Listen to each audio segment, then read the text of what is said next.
Header today beginning at 1 o'clock. It'll be Reese Olson and then Michael Lorenzen on the bump. Fans with tickets for last night's game can exchange them for today's action or for any other Tigers home game over the next 12 months. That does exclude the home opener for 2024. Mark Stone notching a Stanley Cup clinching hat trick for the Golden Knights. First time that's happened since 1996.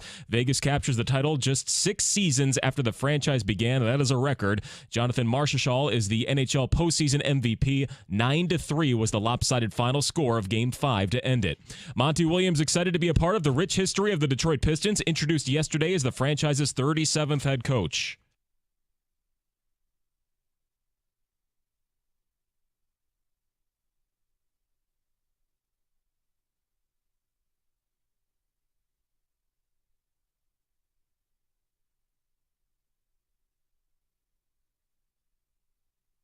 Also, Monty did join us right here on 97.1 The Ticket this past hour. Says that his wife is doing well, doing fine after surgery. She was diagnosed with breast cancer. He said that it was early detection, so they are optimistic about going forward.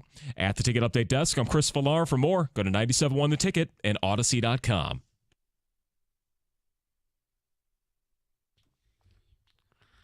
Oh, yes, you do. Oh, yeah. Mm-hmm. Ladies and gentlemen, I wasn't being serious when I called him a load of crap. But hey, hi, Woj. How are you? It's Wednesdays with Wojo. Oh, I heard that, Stoney. You're darn right I did. How's it going in there, Stoney, John, Heather Sparks? Interesting chat with Monty Williams. I feel like since you're playing the sandwich song, sandwich song, you have a Wojo sandwich this morning. I'm sandwiched between Monty Williams and A.J. Hinch. I'm honored. Yeah, with some alcohol discussion in between, so it's perfect. Yeah. Absolutely perfect. Yes, love to be a sandwich. Yes, well, we obviously want to talk about that. Your initial takeaways from Monty Williams and what you heard on the interview.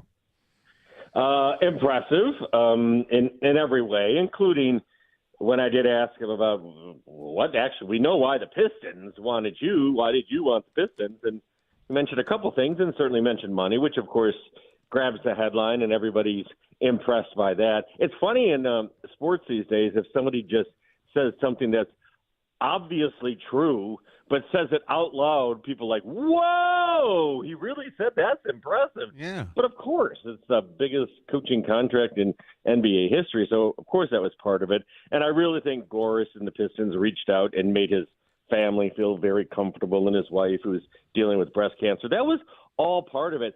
Normally, let's just be honest and fair here. Normally, when you hire somebody that it takes a lot of convincing to land them, you go, is that real? I mean, don't you want somebody begging, crawling to get there?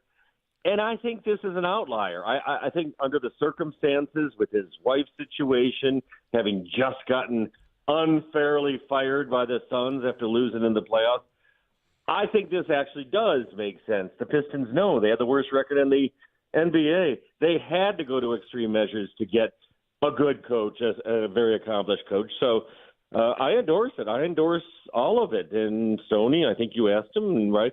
Recruiting others is part of it. But he does look like a guy that connects with players. People have said that. His relationship with Devin Booker, who got him on the road to stardom in Phoenix, seen him there with the Pistons players yesterday. That's the hope, that he can get through to them more, get them to play more disciplined and play a little bit of defense at least. Yeah. A little bit. Just a little bit. And I thought the fact that he mentioned in our talk Mikal Bridges like numerous times, that's the type of player he wants, you know? Oh, for sure. And I heard you say afterwards, and even Jansen agreed, like, well, if you can get a guy like Kevin Durant, you can't. No. Just stop falling into that trap. That trade will end up being a disaster. Mikal Bridges will end up being a better player within a year, and for 8 years after that, they gave up, 4 first-round picks, completely changed the dynamics and chemistry of the team. And then Chris Paul was injured. For Monty Williams to take the fall for that is kind of ridiculous. And Kevin Durant wasn't exactly a monster when they needed him and was injured a lot as well.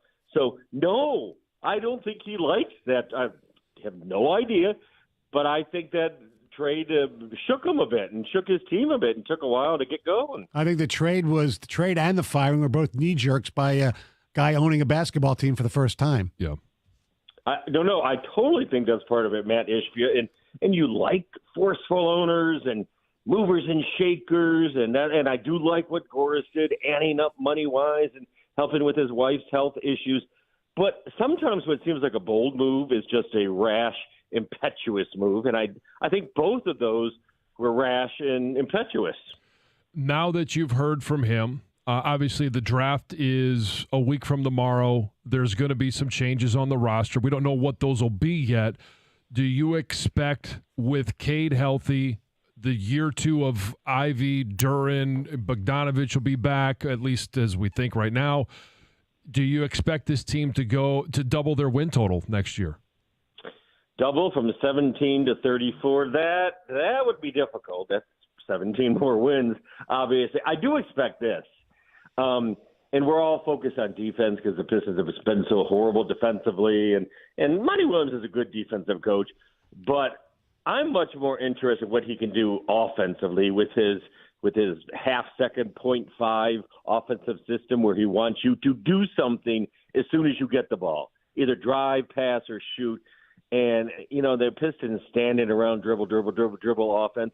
And you've got so many guys who that should resonate with, right? Jaden Ivey, Cade Cunningham, and whoever their first-round pick is, that I think offensively will be unleashed a little bit. And then maybe over time the defense will come. So, no, I wouldn't say double their win total. I would say from 17 wins to 25 if Cade and maybe more if Cade Cunningham comes back healthy and stays healthy and continues to grow like we think he will. I mean, I could even see 30 wins, I suppose. 34, no. All right, Woj, what was more impressive, a 4-1 series final championship, Vegas or Denver? Well, as someone said on these airwaves that the Nuggets would sweep the Heat, and essentially it was a sweep. I mean, come on. And Vegas essentially was a sweep as well. It was a 5-game sweep. Yes. The Vegas one was really basically a sweep. One overtime loss, and every other game they won like 6-1 or 9-3. So Vegas, I think from a domination standpoint, was more impressive. The Nuggets are, and what more can you say about the Joker? Of course, and I've heard people debate like, well, is he in the somebody's top 20? Will he end up a top 20 NBA player of all time or whatever? Yes, he will. Yeah, and he's a top 2 player in the NBA. He's probably a top 1 player in the NBA right now. But it was interesting. You saw all the former Pistons on the Nuggets making huge impacts, right? Brown and KCP, Reggie Jackson, Ish Smith. Yeah. Okay, 2 of them made huge impacts. But someone pointed this out to me, and maybe I read it on the Twitter box or something, but, how could the Pistons, the free agents don't want to come, they didn't get the number 1 pick, and how many big free agents did the Nuggets sign? 1. And is that Bruce Brown? Yeah. Everybody else was homegrown or in a trade. And I know you don't normally find all-timer Jokic with the 41st pick in the draft, and I guess there's some luck involved there. But, yeah, if you're really astute and you hit it big with a draft pick, yeah, you don't have to be a glamour spot for free agents necessarily. Well, it's the same thing with Miami. You talk about being able to develop guys that are undrafted. Now, it takes a little bit more time, but it should give you hope looking at either team that was in the NBA Finals. Absolutely. And can Miami sustain it with all those role players? Well, obviously they couldn't against a great team like Denver, and they didn't much of the season. They only were 5 or 6 games above 500 during the regular season. But that's also a case. Miami is an outlier, just like Denver is without a bunch of big free. Miami's an outlier because they have the best coach in the league in Eric Spoelstra, and he gets them to buy in it and believe, and maybe that's the secret sauce, having guys that have so much to prove, all those undrafted free agents and whatever. Very impressive, but I think that's really hard to replicate anywhere else. Here's our plan. We're going to get 4 undrafted free agents and put them around Jimmy Butler and Bam Adebayo. Does what Vegas has accomplished kind of remove the excuse away from Steve Yzerman? There's no excuse. The team can win a Stanley Cup in 6 years. I mean, look, it was a fluke that they went to the finals their first year, and they did get breaks, some, but not all that you think from the expansion rules. It's incredible what they've done.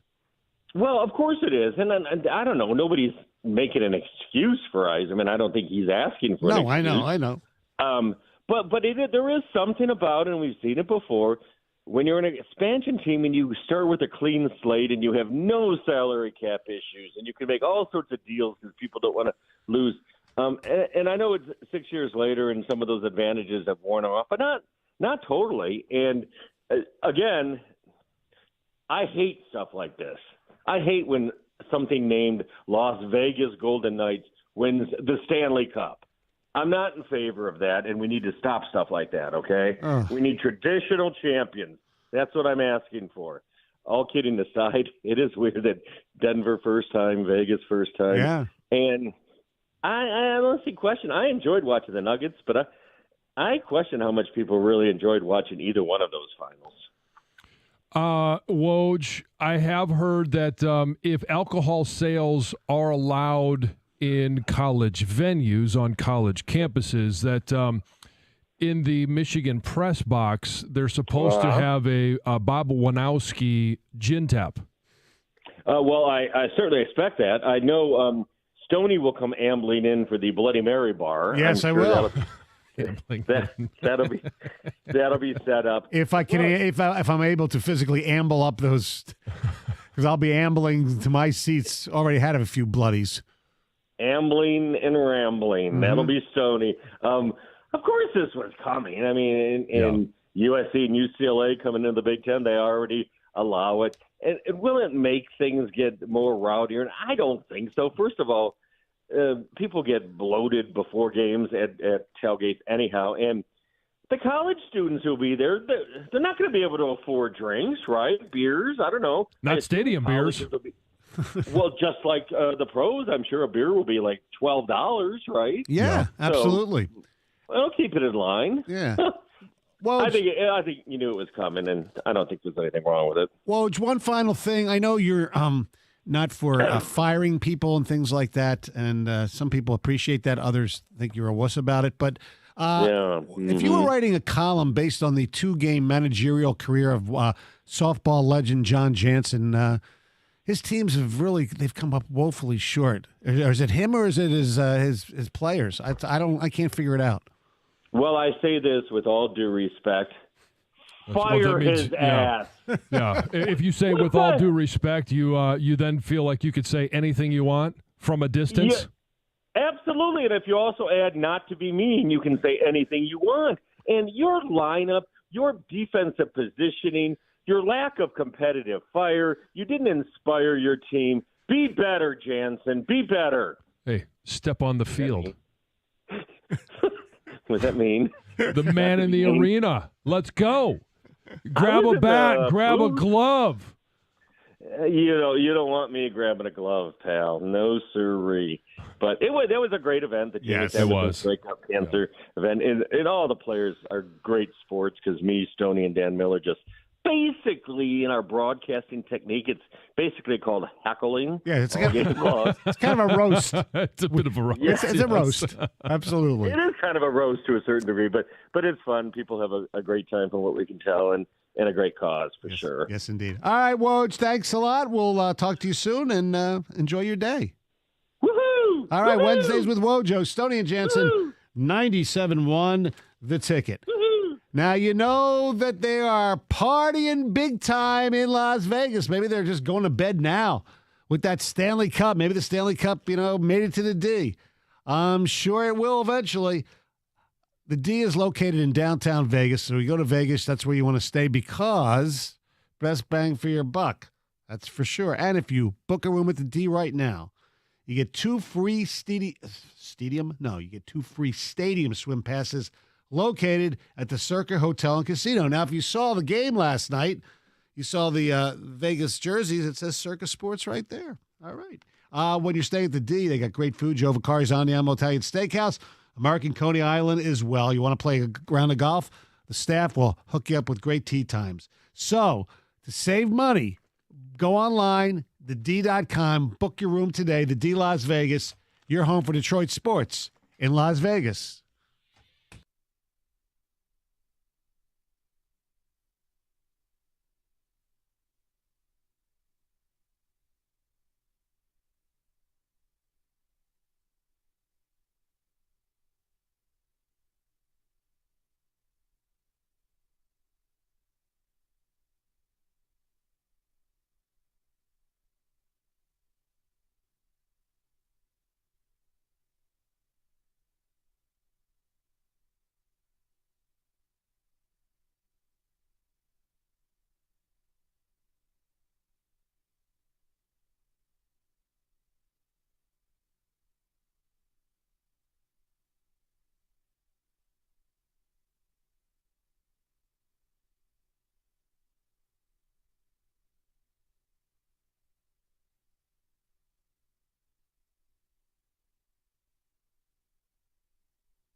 248-539-9797. Do you realize we've had 5 different NBA champions the last 5 years? That usually doesn't happen in this sport.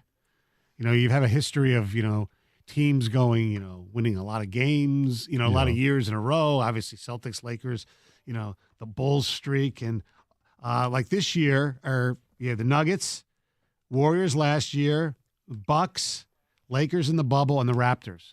5 straight years. Yeah. And the Spurs won a few back-to-back. And, there was another team that won back-to-back titles back in the late 80s, early 90s. And, in fact, June 14th, 1990, where were you?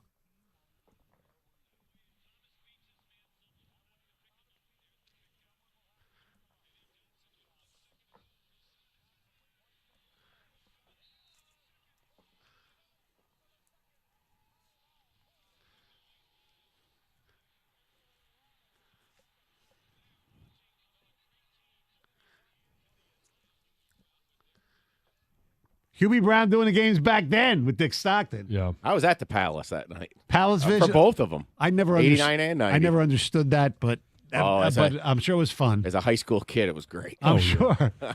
It was packed, too. It was 22,000, right? Mario Lemieux jersey one of those nights, I remember. So it was we're actually on TV briefly. Yeah. Oh, they You always guys showed show the it. crowd. Yeah. Uh-huh. It was like 22,000. The Palace was packed. Yeah.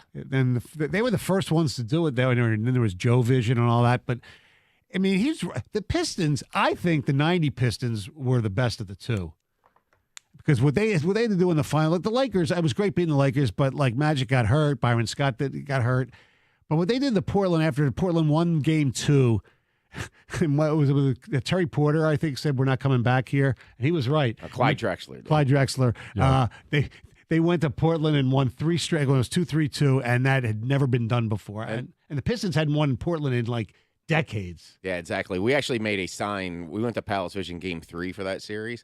It was a Saturday afternoon, and we made a sign that said Clyde and the Blazers suck because of what he said, but with CBS. Like we made it. Oh, yes. Very clever 16-year-olds. Yeah. Well so done. you were talking about the NBA champions and the win totals. Yeah. Something I noticed about the Nuggets this year is they won 53 games. Yeah. The Warriors won 53 games last year. In the previous year, the Bucks won 46. That was a 72-game season because of COVID. Parity a little bit. Yeah, but the Bucks would have extrapolated out Right. to about 53 wins. A little bit lower win totals than you saw in other parts of the 2000s. Is this a case that load management works? Were these Teams are pacing themselves a little bit. resting stars, losing games, get ready for the playoff runs? Maybe. There's always going to be a case to be made for it, and doesn't mean we got to like it. No. Well, you don't have to like it, But you got to like the championship.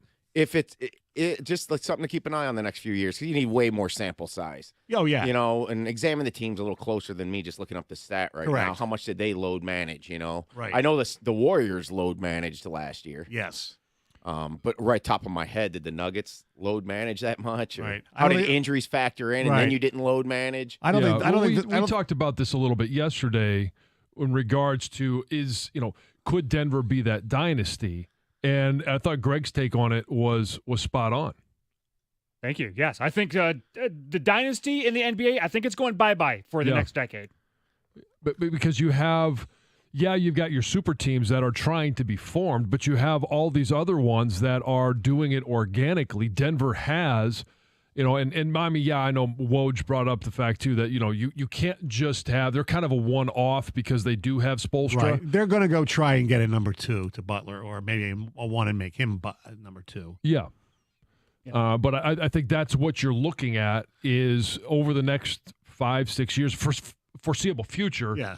It's not going to be Golden State every year. Right. It's not going to be Cleveland every year, Chicago every year. It's going to be one, and not one and done, but one and who's going to be more competitive next year. Yeah. Our telephone number, 248-539-9797. A.J. Hinch will join us at 9:35. Right now, here's Heather.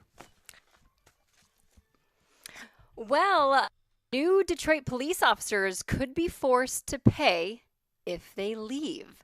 So Detroiters pay to train these new police officers who are in turn quickly leaving to go work in the suburbs. And this is costing the city millions of dollars. This all according to the city's assistant police chief. But there is a new law that was approved by the governor on Tuesday that could help Detroit recover the cost of training officers who don't actually stick around, or it could encourage these newly trained officers not to leave the city's police force in the first place at all. And they say over the last several years, this is becoming a growing trend. Police are getting this great training in Detroit, and then they're leaving for jobs in the suburbs where they can make more money. And there's even like recruiting going on, excuse me, where different, can you hear me? Yes. Yeah. Yep. Okay. Where like different police staff from other, forces will come to their graduation and say, hey, come work for us. So this is a huge problem. And currently in Michigan, there's you can't have employers receive fees, gifts, or tips as reimbursement as a condition of employment.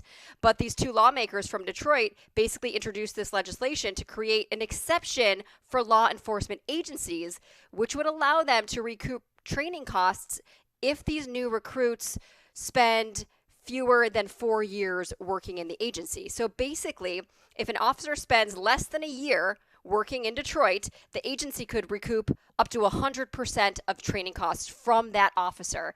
And obviously it goes up to like their first year pay. And if they spend more time, they can recoup less, but still make money off of these officers who leave to go work somewhere else.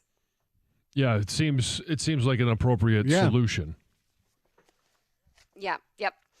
This is interesting. Detroit businesses that don't accept cash could be fined under a new ordinance. So the city council voted on Tuesday to prohibit Detroit businesses from rejecting cash payments through this ordinance that includes misdemeanor penalties for establishments that don't take cash or change.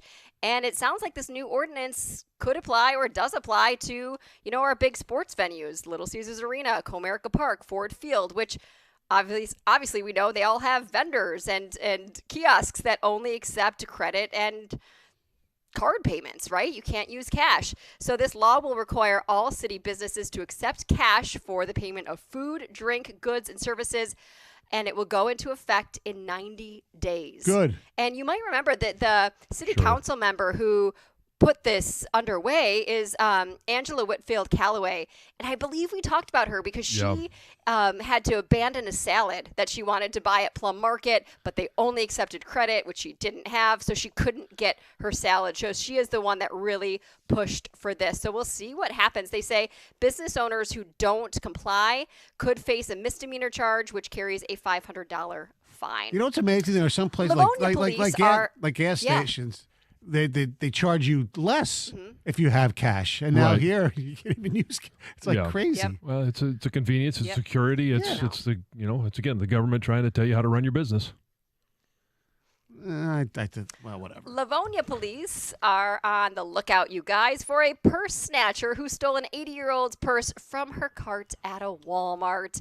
The incident happened on June 2nd at a Walmart on Plymouth Road, and anybody with any information is asked to contact the police. And finally, some good news. The infamous Drake curse might finally be over, all thanks to the Denver Nuggets. So Drake bet on the Nuggets to win the NBA Finals, and he raked in over $800,000. He placed two bets. One bet had the Nuggets winning their first ever NBA championship, and then the other bet predicted that they would beat the Heat in 5 games. So he got a big payout and seems to have broken the curse because he's kind of notorious for rooting for or betting on these teams and athletes that then go on to have a losing reputation. I know what that's all about. I've gone through your curses. Oh, yes, indeed. All right. Thank you very much, Heather. Coming up next. We didn't ask him to jinx anybody this time, but AJ Hinch joins us next. 97.1 The Ticket. Hey, summer is finally here. We're enjoying the warm weather, and it's not the only thing that's heating up this month. At Fox CDJR of Southfield, the specials are hot. From now until the 30th of June, stop by the It's the Season sales event at Fox Chrysler Dodge Jeep Ram of Southfield. You can lease a 2023 Jeep Compass starting at only $269 a month. Or if you want, you got a 2023 Ram 1500 Bighorn starting at only $299 a month. With nearly 350 vehicles in stock to choose from, you should have no trouble picking out something that you can make some great memories in this summer. And if you're searching for a specific fit, try using Fox CDJR of Southfield's convenient ordering process to customize your vehicle online or in store. It's what I did, and I love the process, and I love the product. Through transparent pricing and incredible attention to detail, this team will go out of its way to make this the absolute best guest experience you've ever had. Stop by the dealership today at 11.5 and Telegraph, or you can visit them online at foxchrysler.jeepramofsouthfield.com. That's foxchrysler.jeepramofsouthfield.com.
she excited. Everybody move them body, red, green, and the light. Now business with no trouble, just a dance and a sing. Move your body, jump in and the hero, so we swing. Songs about the passion, songs about bell ring. Open this cookie, we'll rock it till the morning. What we do?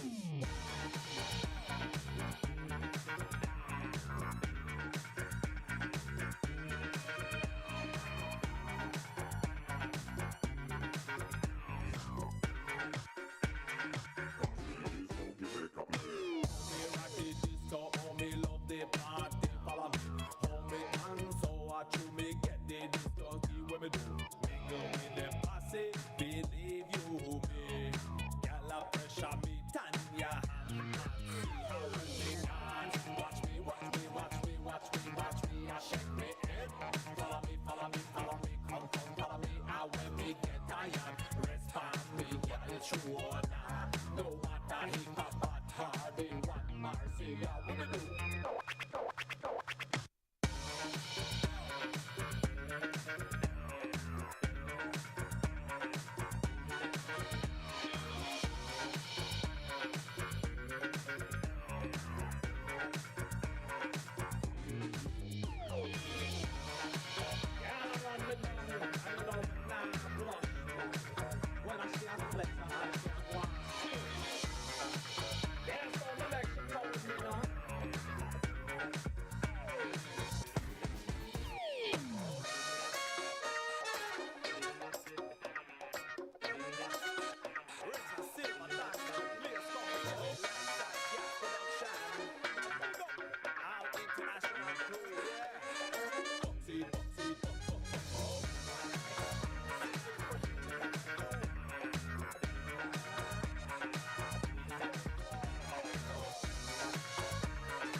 All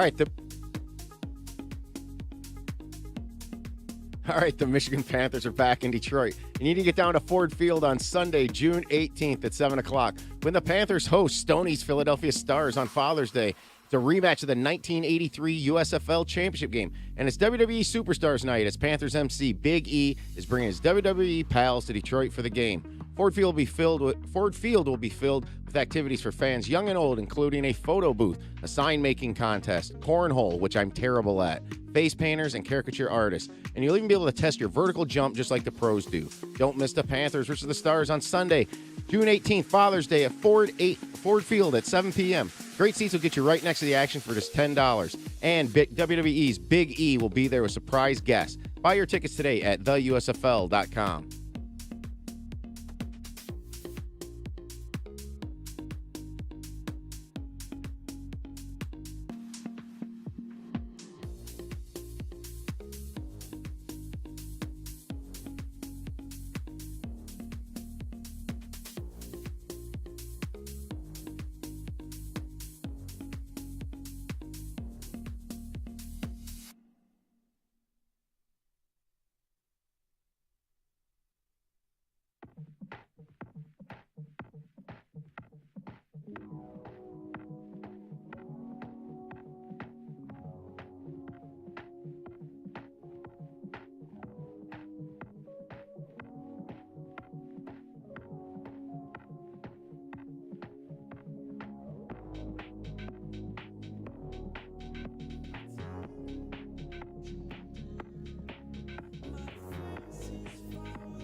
248-539-9797. Always good to hear from A.J. Hinch as the Tigers have that doubleheader. Carson Anderson will be broadcasting live from outside Comerica Park momentarily. But first, let's hear from Willie in Detroit. What's up, Willie? Hey, fellas, thank you for having me. Oh, thanks for calling. So I just want to say this, and I mean, I hope you guys don't laugh at me, but I don't think this is something out of the abnormal here. Now, the Lions got Calvin Johnson back. He's interacting with Jamison Williams and so forth. I think the Pistons, I mean, just hear me out for a minute. I think Troy Weaver, Monty Williams need to consider doing the same thing as the Lions are doing. And and Wiseman. I think they need to reach out. I think they need to reach out to Ben Wallace and Rasheed Wallace, somehow put them two on the payroll. Let those two come in and work with those two bigs, because the Pistons are, I'm not going to say they're set with the roster, but you got a nice young core of that four between those two, Cade and Ivy. If you can get them to a little bit stronger defensively, get them a little bit of playing hard nose, I think Monty Williams, he can get off to a quicker start and be more successful as quick as most people want to get a Pistons credit for to get to a start. I just want to hear what you guys got to think about that. Well, I think Ben, is around a little bit. Maybe it helped defensively. You have to figure out what they want to do as well. I know Rasheed spent some time as an assistant, at the University of Memphis under Penn, so he is probably familiar, obviously, with Duren and Wiseman a little bit. I'm not sure whether the time overlap with Wiseman or not. Like, I know it didn't with Larry Brown, but look, anytime that helps. I don't know if you need to hire a former player if if something he hasn't done. Like Ben Wallace hasn't coached anybody. Right. There's a different thing from playing and coaching. Yes. And as you get older in playing, you're also helping coach some of the younger guys on your team. So it's not like you can't do it. Right. That's a thought. Absolutely. Yeah. What about Lambert? Lambert's actually coached. Yes. Successfully. Yes. No. I just sometimes the old former player. Right, thing. I know. For an assistant coach, I wouldn't have a problem with it, but you know what? The best thing for them is just let Monty do what he wants. Let him cook. Exactly. I'm getting sick of that phrase, by the way. No. You like that better? Somebody said it yesterday. I can't remember who it was now. Trust the process. Let him cook. Yeah. Well, trust the process hasn't worked, obviously. Well, Yeah. I mean. Just let John cook with his softball lineup. Yes. He'll get there some year. Mm-hmm. Yes. It's once a year. Yes. Let him eat. Carson Anderson at Comerica Park right now. What's up, boys? How are you? Good. Good. We're not going to see any rain today, are we? What, are you trying to jinx things? No. Well, that's what Stoney does. No, I'm just asking. I know it's. I certainly hope not. We don't see any right now, and mostly blue skies, partly cloudy, but it's nice. Beautiful. It's going to get warmer, I hope, but should be great day to play too, right? Well, hopefully. Hopefully. Yeah. I mean, we talked to AJ earlier, and obviously the task at hand is these two, but on deck is 10 division games. Yeah, well, after you get done with this series, you travel to Minnesota and the rest, as you said. So it's a big series coming up, right? Because they find themselves, what are they, 4.5 out right now? 5.5, I think. Well, because they didn't play yesterday. I'm sorry, yeah. the Minnesota win last night. So it's you got 4 games against the division leader. I don't think the division leader is anything special. I certainly don't think the Tigers are anything special. The division obviously is not very good, but somebody has to win it. So, you play some better baseball, put some wins together, and see if you can make a run at it. It'd be nice. Hell, Oakland's won 7 in a row, so why not? Yeah. Why? Yeah, and they beat Tampa, right? Yes, so, I mean, they absolutely some decent did. teams out there. Now, Gator, I was curious. We were discussing the fact that Vegas won the Stanley Cup, and my third cousin, Mark Stone, scored the hat trick. Now, who's your favorite, like Anderson, in sports? Oh, that's a good question. And do you I don't want to say root for, but when a guy with your last name, or maybe even but like the Lions had a guy, Scotty Anderson. Yeah, Morton. Yes, I'm familiar with that. One of my friends, remember Scotty Anderson got stabbed? Yes. So my friend's mom, one of my old nicknames was Otis because of Otis Anderson. Yeah. And one of my friend's moms had said to her son, she said, "Oh my God, Robbie! I just saw in the news that Odie got stabbed." And he's like, what? He says, yeah, it's Scotty Anderson got stabbed. And he's like, no, Mom, that's wide receiver from the Detroit Lions, not Scott Anderson. So who's your who is your favorite Anderson? I had two. Ken Anderson growing up was my first go around with just collecting football cards. Otis Anderson was probably the number one guy in Sparky. Okay. Oh yeah. Forgot about Sparky. Yeah. Now I was trying to think of any Karshes. Maybe Karsh was it Karsh Karai, the volleyball coach? I got nothing. I got absolutely nothing. How about a favorite Doug? I don't even know if my mic's on. Is my mic on? Yeah, we mic's can hear you. on. Yeah. Who's your favorite Doug? Right. No, that's My favorite Doug. E Fresh. Oh, there we go. I like that. Or Super Bowl winning coach Doug Peterson, maybe. Super